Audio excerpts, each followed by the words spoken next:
Ja, kyk, goeiemôre, good morning. As ouers wil ons seker maak dat ons kinders die beste kry met elke maaltyd, maar besige dae gepaard met koste en doodgewone femmies maak dit soms moeilik. So ek gesels vandag met Aret Burger van die South African Hall of Fame oor die nuwe aanvullingsreeks Gen H. Baie welkom by Goeiemôre. Baie dankie, dit is 'n voorreg om hier te wees. So daar is deesdae rakke vol aanvullings en besluite wat mens moet neem in terme van wat die beste is vir my kinders. Hoekom het die South African Hall of Fame besluit om 'n reeks aanvullings uit te bring? Ja, ek dink vir ons is dit baie belangrik, want ek as terapeut het in my kantoor gesien, as dit die waarheid is dat al hierdie honderde bottels op die rakke doen wat hulle beloof om te doen, waarom is die kinders aandag afleibaar? Waarom sukkel hulle om te konsentreer? Hoekom is daar soveel immuniteitsprobleme? En ons het besluit, ons moet 'n oplossing bring in die vorm van 'n wetenskaplike uitnemende produk wat met kennis verkoop. Baie min produkte word met baie goeie kennis verkoop en persoonlike kontak vir die mense wat dit so nodig het. So hoe, as ek nou daar voor die rakke staan, hoe weet ek wat is eintlik die produk se verskille tussen die produkte? Waar kry ek daai kennis? Ja, en ek dink dis baie belangrik, want ons kliëntediens in Suid-Afrika is partymal 'n probleem. So ons glo in die konsep in terapie, wat maak kinders gesond, wat maak groot mense gesond? Reciprocity, to be truly heard and seen. En ek dink elke ma wat ook vanmôre kyk wil regtig gesien en gehoor word. Met ander woorde, ons het 'n stelsel wat so gestruktureer en georganiseer is sodat jy al jou kinders se inligting, hulle aktiwiteite, hulle gewig, hulle geslag daarin sit sodat jy persoonlike tailor-made aanbeveling kry ten opsigte van wat jou spesifieke kind en sy spesifieke kwartaal bless you nodig het. Dalk het ek 'n bietjie van 'n aanvulling nodig, ekskuus tog. So julle sê julle verkoop kennis en waarheid. Is dit net 'n bemarkingslyntjie wat jy gebruik? Hoe sal jy dit vir ons kykers verduidelik? Weet jy, ek het in my kantoor gesien in praktyk het met mense. Mense wil verstaan hoekom moet hulle iets gebruik. Byvoorbeeld as ek vir mense sê, as jy hierdie wonderlike multivitamiene in aanvulling gebruik, sê navorsing, jou breinselletjie word sterk gevoed en gevorm. Wat beteken, hoor hierso, inligting hardloop teen 120 meter per sekonde versus teen 0.5 meter per sekonde. So daai dendriete wat verantwoordelik is vir inligting oordra en prosesering tussen die breindele, kan vir die eerste keer sterk optimaal werk en spoed is 'n faktor. Dit werk soos 'n bom.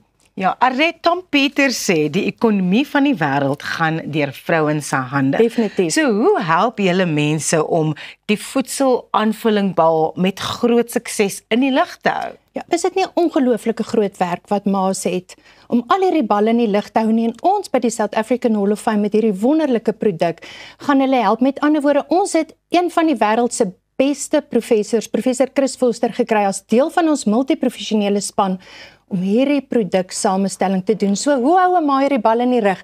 Sy vertrou die samestelling, sy vertrou die aanbeveelde dosering wat ons vir haar gegee het. Die stelsel is so gemaak dat jy georganiseerd en gestruktureerd presies kan kyk en jou kind kan monitor in sy groei en in sy ontwikkeling. Holisties, waar in Suid-Afrika kry jy 'n produk met die diens wat gelyk is aan dit wat ons kan bied? Ek dink ons is in 'n klas van ons eie. Dit lyk so, want selfs die verpakking van die produkte, jy kan elke liewe bestanddeel sien, dit is so goed gelabel en so mooi verpak. Was dit vir julle ook belangrik? Ja, wetenskaplike uitnemendheid, professionaliteit, 'n holistiese aanslag, liggaam, siel en gees, om dit waarvoor ons staan, uitnemendheid, sodat ons kinders kan vat om hulle volle potensiaal te bereik, is die hart en die kernideologie van 'n maatskappy en die produkte wat dit staaf. Ja, en dit is regtig in lyn met die South African Hall of Fame en wat julle ethos is. Waar kan mense nog inligting kry? Ek dink die mense moet op die skerm kyk vir oggend en 'n lekker screenshot neem van die webtuiste, waar hulle mail kan stuur, telefoonnommers, en vandag, omdat dit vir ons 'n groot dag is, wil ons hulle met ons kontak en dan het ek 'n paar pryse om uit te deel, wanneer jy kies om vandag kontak met ons te maak. Kom ons kyk gou hier na hoe jy kan registreer.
Jy kyk na Goeiemôre, Good Morning. Dr. Henning Gericke is 'n bekende sportsielkundige wat onder andere deel was van die 2007 Wêreldbeker bokspan en vandag kuier hy hier by ons om te gesels oor sy boek Inspirerende Ouerskap en hoe om kampioene te ontwikkel in sport en natuurlik in die lewe. Henning, so lekker om jou weer te sien, my ouma. Lanklaas gesien. Dankie vir jou tyd vanoggend. Kom ons gesels gou-gou eerstens oor jou boek Inspirerende Ouerskap. Ek is mal oor, ek het hom net hier oopgemaak. Eerste bladsy, karakter kry jou uit die bed. Toewyding beweeg jou tot aksie, maar dissipline stel jou in staat om deur te voer tot voltooiing. Jene, dis mooi. Ja, nee, jy het self nou sport gedoen, jy verstaan dit. Ag, dis maar my passie, jy weet, om wat 'n verskil kan 'n ou vir mense maak en die druk wat kinders het en ouers het en skole het en almal. Hoe kan 'n ou kampioene maak? En ek in daai boek het ek 'n ander definisie van kampioene. En kampioene is ontwikkel karakter. Kampioene is ware soos jy noem dissipline, toewyding, al daai goed en dis wat 'n ou kampioen maak. Nie noodwendig die ou wat wen nie. So ou dit gaan nie 'n kampioen raak. Hoeveel lesse het jy van 2007 waar jy so 'n massiewe materiële invloed op die boksspan gehad het en die Wêreldbeker wen geneem en hier ingesit? Ja, dis is 'n baie goeie vraag eintlik. Ek dink ek sal eintlik voor 2007 gaan en nie kort my eie loopbaan. En jy het self gehardloop of hardloop nog steeds en die lesse wat ek uit my eie loopbaan geleer het. Toe ek 16 was 'n wêreldrekord vir die 1500 meter gehardloop en baie gewen, maar toe begin verloor ook en dit nie altyd verstaan nie. En ek het al daai goed bymekaar en dis my pad het wonderlik gegaan eintlik en toe ek by die bokke uitkom, kon ek teruggee vir ouens, hoe maak jy regtig kampioene? En dis maar deel van die proses wat ek begin boeke skryf het en gegroei het in my denke hoe om kampioene van die lewe te maak en dis my passie op die oomblik nie. Ja, ongelukkig, en hierdie is my so groot negatief, mens staan so gereeld langs die sportveld, en dan sien jy mammas en pappas wat as dit ware, deur hulle kinders probeer leef aan die kant van die veld. Hoe raak mens van daai ding ontslaan, hoe hanteer kinders dit? Ja, dis ongelukkig, jy weet, dis 'n realiteit, en 'n ou moet onderskei tussen passie, want ek bedoel, jy kan nooit van 'n ouer verwag langs 'n netbalbaan of 'n rugbyveld dat hy nie passievol gaan wees nie. Ja. Maar as jy begin indring in daai grense tussen die afrigter en die kind en jy begin daai persoonlike grense oorskry en dit raak later vir die kind druk en hy moet perform en hy moet presteer om aanvaarbaar te wees, dan raak dit 'n probleem en dan begin hy kind nie meer sport geniet nie. En dis eintlik die belangrikste, hoekom doen 'n ou sport om dit te geniet en dan kom al die goed uit daar nie. Dis eintlik maar dis 'n moeilike een daai. Jy gaan die ouers nooit verander nie, maar dis baie moeilik om na te kyk. Ek moet sê, ek sukkel self daarmee, maar ja, dis miskien 'n storie vir 'n ander tyd. Dis my so interessant, so mens ontmoet 'n sielkundige en dan dink jy, as jy met iemand sou praat soos jy, hulle klim in jou kop in.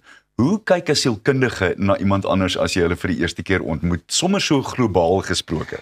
Ja, weet jy wat, vir my is dit, soos ek met jou kontak maak, jy weet, ek moet daar vir jou wees, ek moet in die moment bly, en dis ongelooflik belangrik, laat 'n ou iemand wat voel, ek voel gemaklik by hierdie persoon, so ek is nie daar om iemand te probeer lees, wat dink hy, alles nie, analyseer, dis 'n goeie woord eintlik, ek is daar om uit te vind, wat maak hierdie ou tiek, wat maak dit tiek, hoe kry ek die beste uit hom of haar uit, en hoe verstaan ek daai persoon, en dit is ongelooflik, as jy mense gemaklik laat voel, dan begin hulle vir jou te vertel, dit gebeur vir my, gewoonlik vra ek vir mense, Arnie, wanneer is jy op jou beste?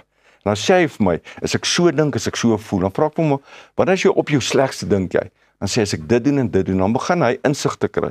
En vir my 'n belangrike ding van mense is dat hulle self insig kry in hulle self en sê, hoe kan ek in daai staat kom, daai psigiese staat kom, dat ek op my beste kan wees? Soos jy vandag hier sit, elke dag moet 'n ou tog weer, hoe kan ek vandag op my beste wees? En dis daai wat ek by mense probeer uitkry, want ek glo in die potensiaal van almal. En as jy iemand se potensiaal glo, dan kom maar wonderlike goed uit. Wanneer is Henning Gericke op sy beste? Ja, ek dink ek het geleer passie en ek het baie energie en ek is baie entoesiasties. Ek het geleer ek moet kalm wees. Ek dink ek het dit by my ma geleer, het my altyd vir my gesê, man, jy moet balans in jou lewe hê. En ek het geleer as ek sport doen, as ek weer my terug kan vat. Ek is so jammer ek kan myself nie 30 jaar terugvat nou, Arnie. Ek dink ons almal. My kop wat ek nou het en net kalmer wees, dit meer geniet en minder ooranaliseer en ek dink dis nogal belangrik om daai balans te kry van gemotiveerd wees, maar tog kalm. En kalm beteken nie jy gee nie om nie. Kalm beteken net jy's net in daai moment en jy geniet dit en daar waar jy is doen jy op jou beste. Wees daar op daai oomblik. 100%. Gee my 2 woorde vir sukses. Net 2 woorde. As ek vir jou sê gee my die definisie van sukses in 2 woorde, wat is dit? Ek dink is om geïnspireerd te wees. Jy weet wat jou inspirasie is, waar kom jou inspirasie vandaan? So inspirasie is vir my belangrik. En dan op die einde is daar's niks wat dit klop nie, harde werk en glo in jouself. Ek het nou 3 woorde gesê. Ek sal jou dit toelaat enige tyd. Henning, altyd lekker om met jou te gesels. Ek sal vir ure hieroor kan spandeer. Maar bly ingeskakel, want net hierna gesels ons met die wenner van Maak My 'n Miljonair 2025 en leer ken die man wat sosiale media laat gons het. Bly ingeskakel.